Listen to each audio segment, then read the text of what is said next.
Assalamualaikum warahmatullahi wabarakatuh. Salam Waalaikumsalam. sehat untuk kita semua. Halo, ketemu dengan saya Siti Umul Khair Saifullah. Saya ucapkan selamat datang buat para pendengar yang budiman di Siniar atau podcast kami, yakni podcast yang disajikan dan dihadirkan oleh Divisi Kajian Strategis Diaspora Muda Lamongan. Dan ini adalah podcast perdana yang kami hadirkan. Topik kita pada kesempatan kali ini yakni produktivitas anak muda di masa pandemi. Tentunya, untuk dapat membahasnya secara komprehensif, kami menghadirkan salah satu pemuda Lamongan yang sangat produktif dan luar biasa keren, yakni Mas Sultan Al-Fatir atau Mas Fatir. Halo Mas Fatir, bagaimana kabarnya? Ya, halo Mbak. Alhamdulillah baik. Alhamdulillah. Jadi, pendengar yang budiman, Mas Fatir ini merupakan founder Kampung Inspirasi Lamongan. Mungkin bagi warga Lamongan sudah tidak asing lagi ya dengan Kampung Inspirasi Lamongan. Mas Fatir juga Direktur Utama di CV Polita Nusantara dan sekaligus menjadi CEO founder Yes Institute. Memang luar biasa sekali ya Mas Fatir ini. Mas Fatir ini kami hadirkan tentunya untuk menginspirasi pemuda Lamongan pada khususnya dan juga pemuda di luar Lamongan pada umumnya. Oke, Mas Fatir, saya memiliki beberapa pertanyaan untuk Mas Fatir. Pertanyaan ini lahir dari panitia dan juga dari teman-teman lainnya. Berbicara mengenai produktivitas nih Mas Fatir. Ya, Apa makna produktif menurut Mas Fatir itu sendiri? terima kasih sudah ngajak saya untuk sharing. Pertama-tama itu saya sampaikan. Kedua, semoga di kesempatan ini kita bisa belajar, saling dapat ilmu lah istilahnya gitu. Tentang produktivitas ya, Mbak. Produktivitas menurut saya yang produktif itu eh, seseorang harus memiliki suatu karakter yang berorientasi pada pertumbuhan. Jadi apapun dalam hidup dan dalam kehidupan, dalam aktivitas harus ada bisa berorientasi pada pertumbuhan. Mulai dari pertumbuhan sikap, pertumbuhan pola pikir, pertumbuhan tentang kinerja dalam melakukan sesuatu, orientasinya harus bisa pada pertumbuhan. Lah, kemudian produktif, apa yang dimaksud produktif? Jadi ya itu tadi, bagaimana kita bisa memanfaatkan waktu yang kita miliki dalam sehari-hari itu untuk menumbuhkan kompetensi kita, menumbuhkan apa yang kita miliki, menumbuhkan aset-aset yang sudah kita bentuk. Jadi kalau menurut saya itu sih, jadi bagaimana kita bisa berorientasi pada pertumbuhan. Itu tentang produktif menurut saya. Oke, yang perlu digarisbawahi dari pendapat Mas Fatir adalah produktivitas ini berorientasi pada pertumbuhan. Lalu, menurut Mas Fatir, seberapa penting produktif bagi anak muda, terutama di masa pandemi seperti sekarang ini, Mas Fatir? Iya, produktif itu penting sih. Kenapa kok penting? Karena dengan kita memiliki karakter produktif, kita akan memaksimalkan waktu yang kita miliki untuk hal-hal yang lebih bermanfaat. Bermanfaat untuk apa? Untuk diri kita, untuk lingkungan kita, maupun untuk eh, sekitar kita. Jadi pentingnya apa? Supaya meskipun dalam posisi pandemi seperti ini, posisi kena momen PPKM dan lain-lain, kita bisa terus mengasah diri, terus punya karya, terus menekuni skill yang kita miliki, sehingga semakin hari semakin ahli. Justru menurut saya pandemi ini adalah momen. Kalau kamu nggak bisa bergerak keluar rumah, kalau kamu nggak bisa aktivitas fisik di luar rumah, maka momen waktu yang banyak itu bisa digunakan untuk mengasah keterampilan yang sudah dimiliki atau mungkin belajar keterampilan lain. Sehingga nanti pasca pandemi nih, pandemi udah selesai, PPKM sudah beres dan lain-lain, kita bisa muncul dengan potensi yang lebih besar dari sebelumnya dalam diri kita. Dan itu mungkin di beberapa orang tidak bisa memiliki itu, tidak bisa meraih itu. Karena mereka apa? Merasa wis pandemi gini, ya berarti aku harus diam di rumah saja. Padahal kan melalui internet kita bisa belajar banyak hal. Kalau pengen belajar desain, ada di YouTube. Belajar nulis, ada di mana-mana. Dan itu karakter sih. Kalau produktif itu menurut saya karakter. Dan itu harus dilatih. Tidak bisa produktivitas itu muncul tiba-tiba. Harus dilatih proses yang panjang sampai kemudian menjadi kebiasaan dan akhirnya menjadi ciri khas dalam diri kita. Yang gitu sih kalau menurut saya produktif di masa pandemi itu gitu. Sangat sepakat sekali dengan pernyataan dengan Mas Fatir ya, bahwasanya di masa pandemi seperti ini merupakan momentum yang besar yang perlu kita manfaatkan untuk lebih banyak belajar, karena kita memiliki banyak waktu luang di rumah dan memiliki banyak waktu untuk berkarya, sehingga nantinya ketika kita keluar atau bebas dari pandemi ini, kita bisa memiliki lebih banyak skill gitu ya, Mas? Iya, benar. Setuju. Oke, selanjutnya nih Mas Fatir. Bagaimana pandangan Mas Fatir akan produktivitas anak muda masa kini, terutama pada masa pandemi ini? Kalau saya melihatnya beberapa anak muda atau mahasiswa kan kuliahnya online dan lain-lain ya. Saya takutnya gini, takutnya mereka hanya fokus pada kegiatan-kegiatan rutinitas kuliah online itu gitu.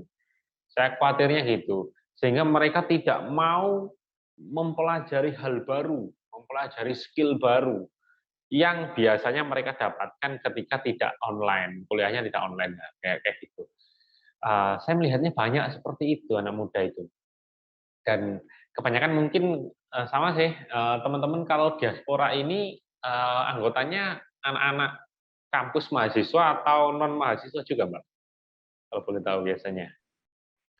Mayoritas mahasiswa, Pak. Oh gitu, ya ya. Terdiri dari mahasiswa S1, S2. Oh gitu, oke. Jadi kalau saya melihat ciptakan deh karya, ide atau apapun yang kalian inginkan, yang kalian gagas, dan fokus melakukan itu selama masa pandemi ini. Kalau kamu bisa fokus 2 bulan, 3 bulan, jadi itu ide. Entah ide membuat bisnis, ide membuat karya sesuatu, ide membuat teknologi, ide membuat startup misalnya, atau ide apapun, ide membuat prestasi, kegiatan sosial atau apapun, fokus di situ selama masa pandemi ini aja deh untuk mengisi masa luang. Karena ya tadi eman sekali untuk anak-anak muda, nggak kerasa loh, pandemi ini sudah 2 tahunan loh hampir ini kan, mulai dari Maret tahun lalu, Maret tahun ini sudah beres, terus lanjut lagi, kuliah pun gitu. Saya ketemu sama teman-teman adik-adik mahasiswa, Mas, aku kemarin itu maba masuk di sini, di kampus, sekarang nggak kerasa sudah semester 3, ada yang mau lulus. Artinya waktu itu semakin cepat ketika kita nggak ada, kita switch ternyata. Nah, cepat atau lambat itu tergantung kita mengisi waktu itu. Semakin kita pinter untuk mengisi waktu supaya produktif, sebenarnya waktu itu semakin berkualitas. Nah, karakter itu, tipe-tipe mindset seperti itu loh yang harus dimiliki oleh anak-anak muda, anak-anak mahasiswa, supaya nggak banyak waktu yang terbuang. Saya melihatnya gitu. Itu sih Mbak kalau menurut saya. Iya, benar-benar ya, Mas Fatir. Karena menurut saya sendiri, karena kita itu terlalu banyak di rumah dan tidak terpaku dengan kegiatan di luar, jadi kita itu harus mandiri gitu, mandiri dalam menciptakan atau menciptakan jadwal-jadwal sendiri untuk diri kita sendiri gitu. Karena kalau kita nggak ada kegiatan di luar itu kebanyakan ya kalau nggak ada lebih banyak tidurnya gitu. Iya, Ya iya. memang benar sekali. Seneng inilah istilahnya, seneng nyantai lah ya kan gitu. Tapi kalau menurut Mbaknya ini mahasiswa atau sudah beres kuliahnya? Saya masih semester 7. Masih semester 7. Ini mau skripsian ya berarti ini ya. Apa sih Mbak yang paling menantang, misalnya dalam masa pandemi ini untuk, oke, aku memutuskan untuk nekuni ini, misalnya gitu. Apa sih tantangannya dari kalau misalnya versi Mbaknya sebagai mahasiswa dalam proses pandemi seperti ini? Tantangannya apa gitu loh? Kesulitannya apa biasanya? Oke, kalau kesulitannya itu di semangatnya itu loh, Mas. Misalnya nih, jika dulu kuliah itu bisa mengerjakan tugas bareng-bareng, kemudian bisa misalnya ikut organisasi nih, rapat bareng-bareng, bisa ketawa bareng-bareng di satu tempat gitu, bisa makan bareng. Nah, itu setelah pandemi itu hilang gitu, nggak ada Iya, itu. iya. Padahal sumber kekuatan atau sumber semangat itu ya munculnya dari ketika kita bareng-bareng gitu. Kan kalau secara virtual seperti ini, itu, feeling-nya itu kurang terasa gitu loh, Mas. Jadi Iya, itu, benar juga eee, sih. problem utamanya, kayak gitu. Pas pas ketemu itu merasa lebih lebih nyampe pesan yang kita ini kan gitu ya, yang kita sampaikan dan semangatnya mungkin gitu, energinya mungkin bisa tersalurkan. Yang awalnya nggak semangat, ngobrol-ngobrol, diskusi-diskusi, akhirnya semangat ketika ketemu. Iya, sering gitu. Nah, makanya saya bingung, gimana ya anak-anak mahasiswa ini ketika nggak ada aktivitas ketemuan, nggak ada aktivitas fisik gitu. Soalnya kan saya belum pernah mengalami itu ketika saya kuliah dulu gitu. Itu ya Pak ya, berarti nggak ketemu dengan teman secara langsung itu membuat kadang semangatnya nggak ada yang men-trigger gitu ya mungkin ya. Iya iya, benar benar. Dan potensi untuk stres itu lebih besar dan lebih banyak gitu loh, Mas. Mhm. Apalagi ketika musim UAS itu, di jurusan saya itu setiap matkul itu disuruh bikin jurnal. Nah, bayangkan itu setiap hari bikin jurnal, nggak ada teman untuk berdiskusi, untuk Iya, ngobrol dan saling menguatkan, itu tuh sangat-sangat membuat tertekan gitu, Mas, iya, dan membuat banyak ini ya, menangisnya gitu. Iya, membuat apa ya, seperti semua beban itu kita tanggung gitu loh istilahnya ya. iya iya benar. Di jurusan Nah, apa Mbak ininya, kalau kuliahnya? saya jurusan Pendidikan Bahasa dan Sastra Indonesia. Jadi, lebih banyak meneliti karya-karya gitu, Kak. Mas, masya Hmm, Allah. iya, iya, iya. Nih, Oke, oke. menurut Mas Fatir nih, dari salah satu problematika yang dihadapi oleh mahasiswa seperti saya nih, Hmm. menurut Mas Fatir, apa nih solusi yang tepat gitu? Solusi yang tepat ya. Kalau saya dulu sebagai mahasiswa ya Mbak ya, saya juga kalau misalnya sering-sering ketemu sama temen, sering-sering rapat juga nggak begitu intens gitu Mbak. Kalau saya tipenya itu, memang saya tipenya kadang senang melakukan aktivitas itu mandiri, kemudian setelah ada hasil saya baru ngomong-ngomong atau sharing-sharing dan lain-lain. Kalau menurut saya gini Mbak, saya dulu itu, saya tiap bulan itu saya ada capaian target gitu loh, barangkali bisa diinikan ya. Jadi capaian target sesuai mimpi sampean. Kalian pengen jadi apa nih? Misalnya sastra dan lain-lain ya. Entah jadi penulis, jadi sastrawan, jadi peneliti atau apa. Setiap bulan itu ada satu target atau satu langkah yang semakin dekat sampai dengan mimpi sampean.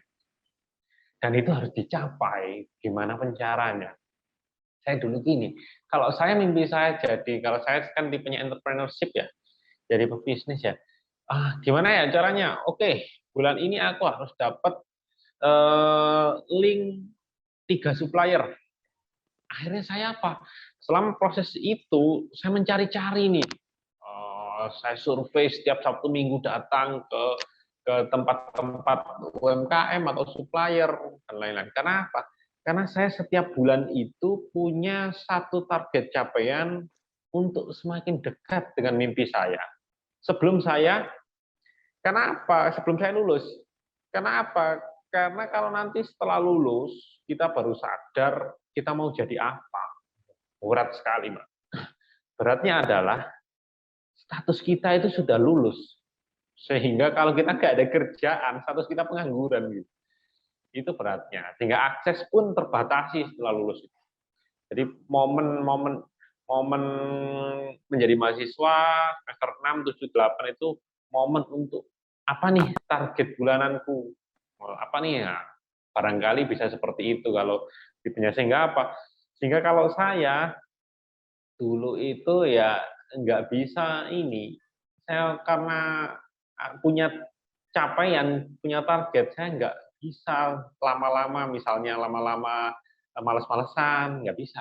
Akhirnya tiba-tiba saya ingat lagi, waduh aku belum cari ini nih, Yus, kemudian saya ganti baju berangkat. Nah kayak gitu. Itu yang membuat saya gitu.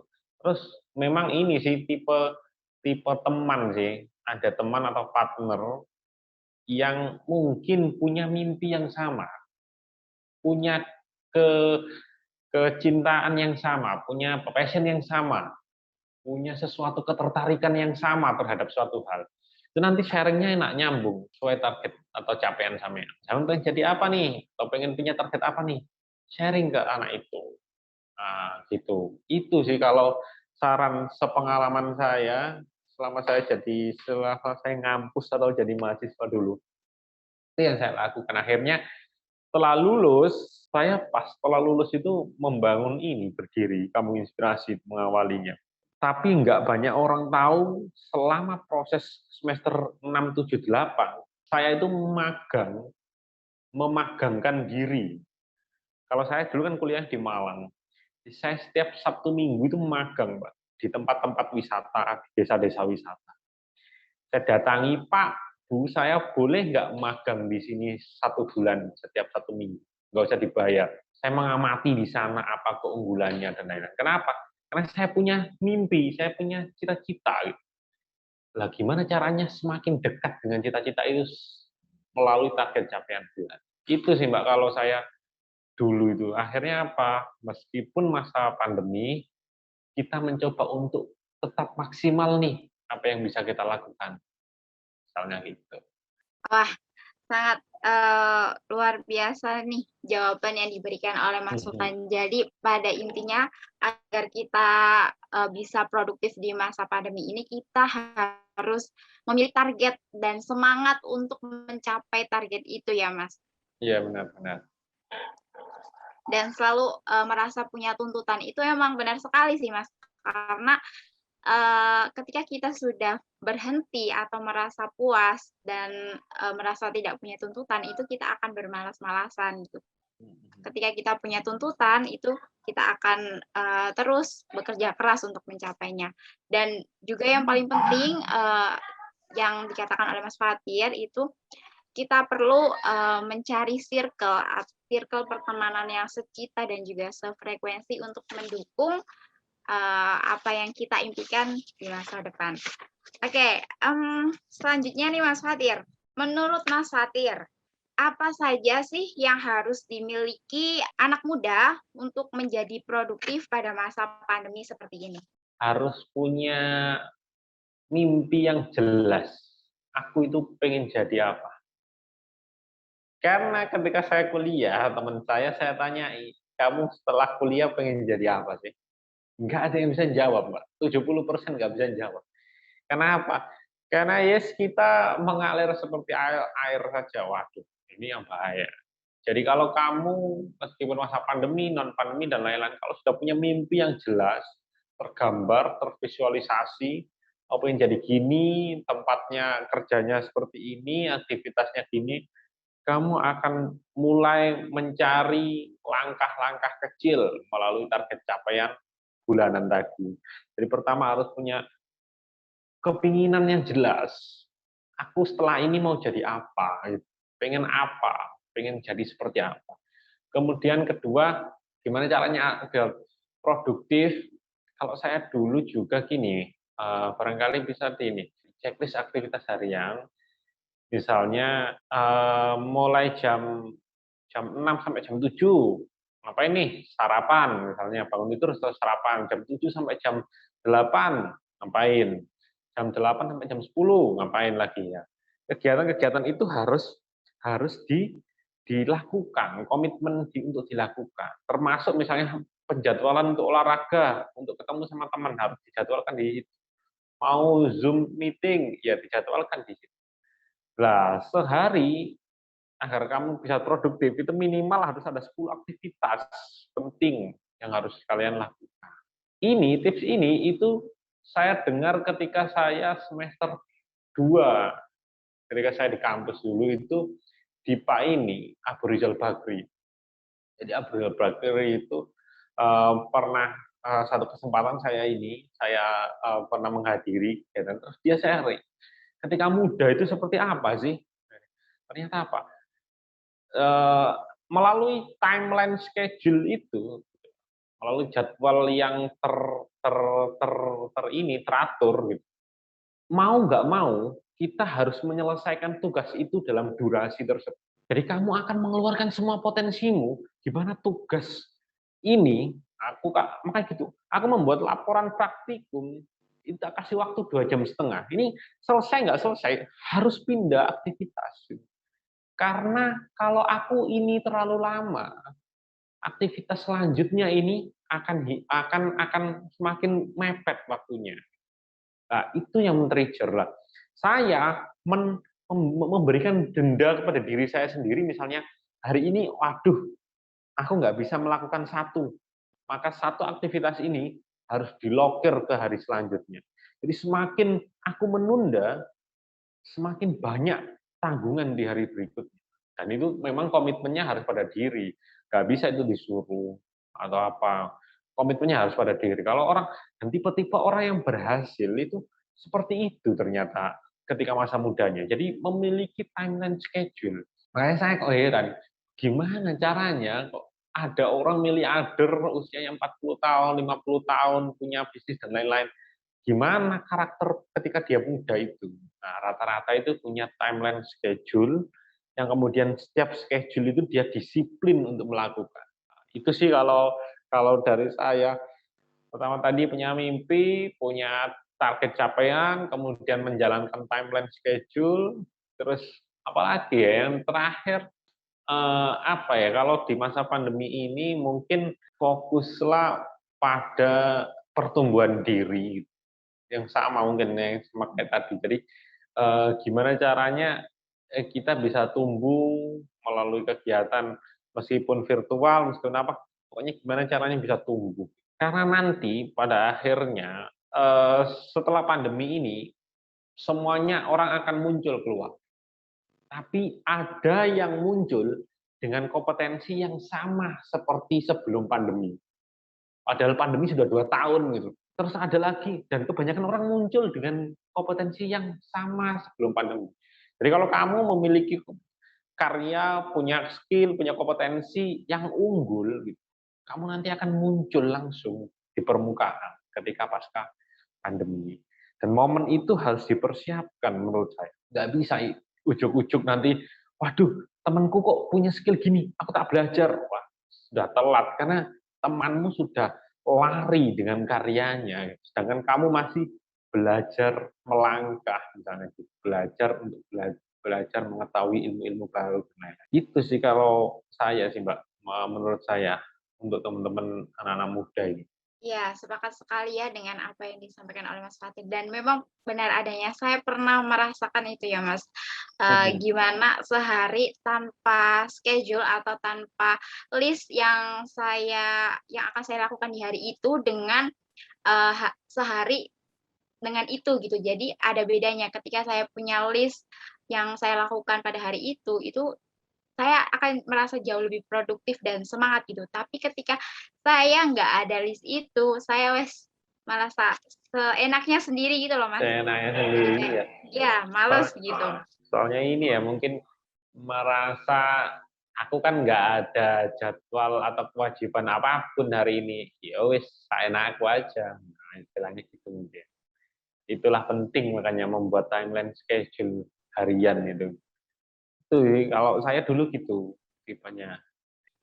Saya penasaran nih dengan Mas Fatir. Saya melihat bahwasanya Mas Fatir ini, memiliki semangat yang tinggi gitu ya untuk produktif, untuk, mencapai, keinginan di masa depan. Nah, pernah nggak sih, Mas Fatir merasa capek atau merasa lelah gitu ketika, dalam proses perjalanan menuju impian itu? Iya, Mbak, yang paling menurut saya ini itu capek, lelah, yang capek itu kadang ketika apa yang kita usahakan itu belum membuahkan hasil. Itu mungkin yang membuat kadang kita mudah menyerah, mudah untuk, putus asa dan lain-lain. Banyak saya sampai menjalani bisnis, saya sejak ngampus itu ada beberapa banyak usaha, ada 5 sampai sekarang ke 6 usaha yang saya jalani. Jadi gonta-ganti, gagal, bikin lagi, gagal, bikin lagi. Kalau merasa ini capek, pernah pada momen itu. Kenapa? Capek itu ternyata capek dan menyerah itu karena kita itu belum curhat ke orang, belum ada orang yang cerita, belum ada mentornya, nah, istilahnya gitu kalau kalau dalam bisnis, belum menemukan itu. Dan kita itu merasa kalau aku nggak berprestasi, misalnya sebagai anak mahasiswa, kalau aku nggak prestasi berarti aku gagal. Kalau aku nggak bisa mencapai titik kompetisi ini, aku merasa gagal. Dan itu wajar, biasa. Tapi itu akan hilang ketika kita itu diskusi sama orang, sharing, curhat ke orang. Aku nggak bisa gini. Nanti setelah diskusi saya nggak tahu ya. Jadi saya itu hanya saya ketika saya down itu saya selalu ketemu sama teman saya sama apa supaya apa? Supaya dapat masukan, supaya dapat insight baru tentang apa sih yang harusnya kita lakukan. Kadang soalnya kalau sudah kita capek, sudah merasa mau putus asa, pikiran itu seperti buntu gitu. Kadang pernah juga gitu. Ini aku mau ngapain lagi gitu loh, nggak ada ide sama sekali. Tapi ketika ketemu sama anak, oh ternyata bisa ya dibuat gini. Oh kamu inspirasi pas pas kegiatan ini, pas kegiatan pandemi nggak bisa. Oh ternyata bisa ya dibuat kegiatan virtual tour dan lain-lain dan lain-lain. Nah, butuhnya itu ketika down itu loh. Kalian harus curhat, segera cari teman untuk apa sih yang harus kita lakukan gitu. Karena apa? Karena itu tadi merasa terpuruk itu karena kita itu merasa sendirian. Karena merasa sendirian saja. Kalau sudah merasa ada teman yang menasehati, ada mentor, kalau saya lebih nyarankan ke mentor, orang yang lebih ahli dari kita. Jadi nggak hanya sekedar teman, tapi ada orang yang lebih ahli dari kita, sehingga mentor itu orang yang pernah melakukan trial dan error selama proses pengalamannya, kemudian ngasih saran ke kita. Kamu harusnya gini, gini, gini. Itu sih, jadi down itu pernah kalau saya. Jadi itu yang saya lakukan. Segera nyari apa sih yang harus tak lakukan setelah ini. Nyari orang yang bisa ngasih saran. Baik, jadi, istilahnya mencari suntikan energi baru gitu ya, Mas, dari orang lain gitu. Dan memang benar sih, Mas, kalau ketika kita capek, kita perlu gitu untuk istirahat sejenak, tapi, dalam artian istirahat ini tidak istirahat terus-menerus gitu dan tidak membiarkan diri istirahat terus-menerus gitu, tapi istirahat sejenak dan tidak berhenti. Oke, Mas Fatir, ini, pertanyaan terakhir ya, Mas Fatir. Apa, saran Mas Fatir untuk anak muda pada masa kini, terutama, agar anak muda ini bisa meningkatkan produktivitas ketika masa pandemi dan juga, rasa produktivitasnya atau sikap produktivitasnya ini bisa stabil? Oke, teman-teman, produktif itu kan banyak sekali, luas sekali. Produktif itu bisa menghasilkan sebuah prestasi dalam kompetisi, prestasi dalam diri, peningkatan sikap, peningkatan kompetensi, semuanya masuk dalam kategori produktif. Dan yang paling penting yang tadi saya sampaikan adalah kita harus tahu dulu sebelum kita produktif itu kita harus tahu mau kemana tujuan kita itu, kita mau nyampe di titik mana, supaya langkah kita itu jelas. Kalau kita misalnya, oke, aku punya tujuan nih, mau ke alun-alun Lamongan, entah naik sepeda motor, entah jalan kaki, entah nebeng, entah naik truk, dan lain-lain. Kamu pasti nyampe di alun-alun Lamongan. Tapi besok, lusa, seminggu lagi, kapanpun pasti nyampe. Karena kamu punya tujuan. Nah, susahnya anak muda adalah nggak punya tujuan, meskipun dia punya aset sepeda motor, aset uang, aset bensin sebagai bahan bakarnya. Kalau dia nggak punya tujuan, dia hanya sibuk berputar. Nah, jangan sampai jadi seperti itu. Produktif itu harus bisa berorientasi pada tujuan. Jadi sibuk itu harus punya tujuan. Supaya kita itu nggak sia-sia mau jalan kemana. Jadi sudah punya motor, aset sumber daya dari orang tuanya bagus, punya waktu kan gitu. Itu kan aset semuanya untuk anak muda. Tapi jangan sampai itu hanya sibuk di perjalanan, tapi harus punya tujuan. Itu pesan saya. Yang pertama, kedua, apalagi ya?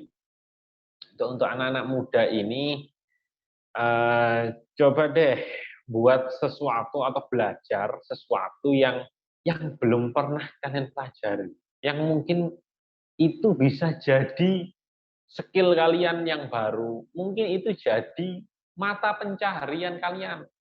Siapa tahu, karena nggak ada yang ini, nggak ada menutup kemungkinan di zaman yang serba seperti ini, serba digital dan lain-lain ya, serba perubahan. Semua aktivitas itu bisa jadi pekerjaan nanti ketika kita skillnya ada di situ. Jadi jangan menutup kemungkinan kalau saya dulu jurusannya adalah teknologi pertanian, teknologi tentang pangan, teknologi pangan. Tapi saya mencoba untuk belajar di bidang wisata. Saya mencoba untuk belajar menjadi konsultan desa wisata dan lain-lain. Akhirnya apa? Akhirnya ternyata skill itulah yang bisa membuat kita semakin tumbuh dan apa ya istilahnya bisa menghidupi kita. Jadi jangan ragu untuk belajar hal baru. Karena nggak mungkin juga selamanya kita hanya satu tok kompetensi. Jadi kalau ada hal baru apa nih? Kira-kira aku nanti bisa belajar di situ. Oke, aku tak belajar. Itu sih pesan saya. Bahwa itu aja. Jadi harus punya tujuan dan jangan ragu untuk belajar hal baru. Dan itu harusnya anak muda banget bisa melakukan itu. Karena punya waktu, punya aset tenaga, dan lain-lain. Itu, Mbak. Oke, perlu digarisbawahi bersama ya, pendengar yang budiman, bahwasanya kita harus sibuk yang terarah atau sibuk yang memiliki tujuan dan juga jangan pernah takut untuk belajar hal baru. Oke, tak terasa ya Mas Fatir, kita sudah ngobrol banyak di kesempatan kali ini. Jawaban-jawaban yang diberikan Mas Fatir sangat komprehensif dan juga penting untuk kita implementasikan bersama-sama sebagai anak muda yang memiliki aset banyak dan juga semangat yang membara. Oke, Mas Fatir, saya pribadi sekaligus mewakili teman-teman diaspora muda Lamongan mengucapkan banyak terima kasih kepada Mas Fatir karena sudah meluangkan waktunya untuk berbagi wawasan, pengetahuan, dan juga pengalaman kepada kita semua. Semoga podcast ini nantinya bisa bermanfaat buat teman-teman semuanya dan juga bisa menginspirasi pemuda-pemuda Lamongan. Terima kasih juga buat para pendengar yang sudah menyimak obrolan kami dari awal hingga akhir. Semoga pendengar tidak pernah bosan untuk mendengar podcast kami selanjutnya dengan topik yang jauh lebih menarik. Saya Siti Umul Khair Saifullah selaku host pamit undur diri. Mas Fatir selaku pembicara juga pamit undur diri. Mohon maaf atas segala kesalahan dan juga kekurangan. Wassalamualaikum warahmatullahi wabarakatuh. Terima kasih Mas Fatir. Ya, sama-sama, Mbak.